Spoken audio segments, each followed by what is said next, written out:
रिपुदमन सिंह मल्लिक की कनाडा में गोली मार के हत्या कर दी गई है। हमारे साथ बीजेपी के वरिष्ठ नेता मनजिंदर सिंह सिरसा जी हैं। सिरसा जी, जिस तरह से ये वारदात हुई है उसको किस रूप में देखते हैं आप? क्या एक जो ग्रोइंग ट्रेंड है एक्सट्रीमिज्म का बढ़ना, चाहे वो पंजाब में हो या कनाडा में हो, उसकी वजह से ये हत्या हुई है? नहीं, देखिए, मैं जितना अभी तक जानकारी ली है और या जितना मैं अभी तक जान पाया हूं, पहली बात तो रिपुदमन सिंह एक अच्छे नेक इंसान थे जिन्होंने कम्युनिटी के लिए बहुत सेवा की है। उनका कनिष्का बॉम्बिंग केस में भी नाम आया। वो बार बार कहते रहे कि मेरा इससे दूर नेड़े का भी वास्ता नहीं, और फिर कोर्ट ने भी उनको बाइज्जत बरी भी किया। सेकेंडली, वो एक कम्युनिटी के प्रति उनकी जो वफादारी थी। अब देखिए कि अमेरिका के अंदर सिख म्यूजियम खोला जाता है वाशिंगटन डीसी में, उनकी फैमिली इसमें बहुत बड़ा कंट्रीब्यूट करती है उसको बनाने में। पंजाब के अंदर भी आज भी 120 से ज्यादा स्कूलों में उनके टीचर्स हैं जो रिलीजियस स्टडीज पढ़ाते हैं। ये पिछले दिनों से एक जो कंट्रोवर्सी खड़ी हुई वो गुरु ग्रंथ साहिब महाराज जी की छपाई को लेकर थी। पावन स्वरूप जो कि इंडिया से पहले भेजे जाते थे, रिपुदमन सिंह जी का यह मानना था कि ये गुरु ग्रंथ साहिब के स्वरूप जब जाते हैं तो उनकी मान मर्यादा उस तरह से नहीं कायम रह पाती, तो इनको कनाडा में छापा जाए। गुरु ग्रंथ साहिब महाराज जी की छपाई के लिए उन्होंने प्रिंटिंग प्रेस भी लगाई, और जो पावन स्वरूप छपे उसमें वहां के दूसरे लोगों का यह मानना था, उनका जो विरोधी धड़ा था कि ये इनमें गलतियां हैं, जिसको लेकर श्री अकाल तख्त साहब के ऊपर बहुत बड़ी कंप्लेंट भी हुई और उसको रोकना भी पड़ा। ये कंट्रोवर्सी लगातार और भगती जा रही थी, रुकने का नाम नहीं ले रही थी। मुझे लगता है कि कहीं ना कहीं ये एक बहुत बड़ा कारण रहा होगा।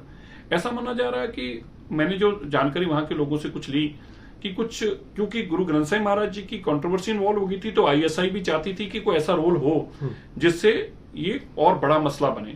तो ये भी एक बहुत बड़ा कारण हो सकता है कि आईएसआई भी पीछे हो। ऐसा मैं मुझे पता नहीं है, लेकिन मेरा ऐसा लोगों का, वहां के लोगों का ऐसा मानना कि शायद ऐसा हो सकता है।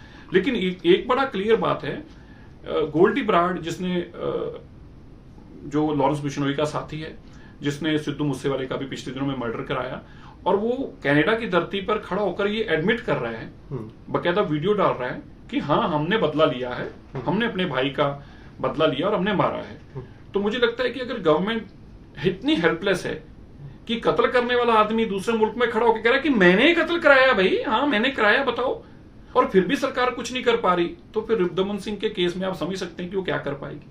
आपको लगता है कि पंजाब सरकार इनकॉम्पिटेंट है? जहां तक सिद्धू मूसेवाले की बात है, आज सरदार सुखबीर सिंह बादल राज्यपाल से मिले, उन्होंने कहा कि जो लोकल एजेंसियां हैं उस पर अब लोगों का विश्वास नहीं है, सीबीआई से जांच हो तभी सिद्धू मूसेवाले के परिवार को न्याय मिल सकता है। देखिए, जहां तक तो जांच की बात है तो उसके पिताजी ने ही कह दिया था, सिद्धू मूसेवाले के पिताजी ने ये कहा कि मेरे को विश्वास नहीं है पंजाब सरकार पे। तो उसको बाकी की कहने की तो बात ही बड़ी छोटी रह जाती जब उसके पिता और उनका परिवार ही मानने को तैयार नहीं है पंजाब सरकार की इन्वेस्टिगेशन को। दूसरी बात, पंजाब सरकार का फेलियर अभी आप उसको आज फेलियर दिख रहा है, इतना बड़ा नहीं है, इससे भी बड़ा होने वाला है। क्योंकि पंजाब सरकार नॉर्थ सिखों के उनके लोगों के हाथ में, जो दिल्ली में रिमोट कंट्रोल से सरकार चलाना चाहते हैं। अब राघव चड्ढा को क्या पता पंजाब की लड़ाई क्या है, उनको क्या पता पंजाब के इश्यूज क्या हैं, कितने रिलीजियस इश्यूज हैं, कितने कम्युनिटी के लैंग्वेज इश्यूज हैं, कितने बॉर्डर इश्यूज हैं। पंजाब को जिस तरह से रिमोट कंट्रोल से दिल्ली से जब भी चलाया गया, चाहे वो इंदिरा गांधी ने चलाने की कोशिश की, चाहे वो सोनिया गांधी ने चलाने की कोशिश की, चाहे वो राजीव गांधी ने चलाने की कोशिश की, या अरविंद केजरीवाल चलाने की कोशिश कर रहे हैं, जब भी रिमोट कंट्रोल से पंजाब को चलाने की कोशिश की गई है, पंजाब का नुकसान होना तय है। और अभी इससे बड़ी लॉ एंड ऑर्डर की प्रॉब्लम आएगी। आप देखिए, आज कोई भी सेफ नहीं है पंजाब में। गैंगस्टर्स का बोलबाला है, सीधा फरोख्ती ले रहे हैं, लोगों को मार रहे हैं और कोई पूछ नहीं सकता। एक आखिरी सवाल, कुछ कल अफगान से यहाँ पे भारत पहुंचे, आप उन लोगों ने अपनी पीड़ा भी बताई कि किस तरह से वो हमेशा 24 घंटे इस साए में रहते थे कि कभी भी उन पे हमला हो सकता है।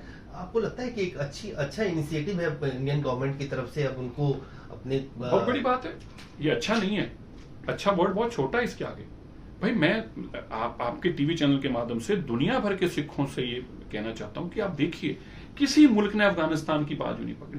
पहली बात, हमें ये समझ लेना चाहिए कि हम जब सिख वर्ड यूज करते हैं तो हमारे मन में ये भाव आ जाता है कि वो भारत से होंगे। जो अफगानिस्तान के सिख हैं वो भारत से नहीं है, वो मूल तौर पर अफगान के हैं। जब गुरु साहिबान वहां पे गए, महाराजा रंजीत सिंह का वहां पे राज हुआ, इस दौरान बहुत सारे लोग जो थे वो सिख धर्म के साथ जुड़े, और वो वहां मूल तौर पर वहां के अफगानिस्तान के वासी हैं। उनकी कोई जिम्मेवारी भारत सरकार की नहीं थी, लेकिन भारत सरकार ने इसलिए उनकी जिम्मेवारी ली क्योंकि भारत सरकार को लगा कि अगर भारत का सिख जो चाहता है कि मेरा परिवार का भाई भी इस मुल्क में आए तो हमारा फर्ज बनता है उनकी सपोर्ट करना।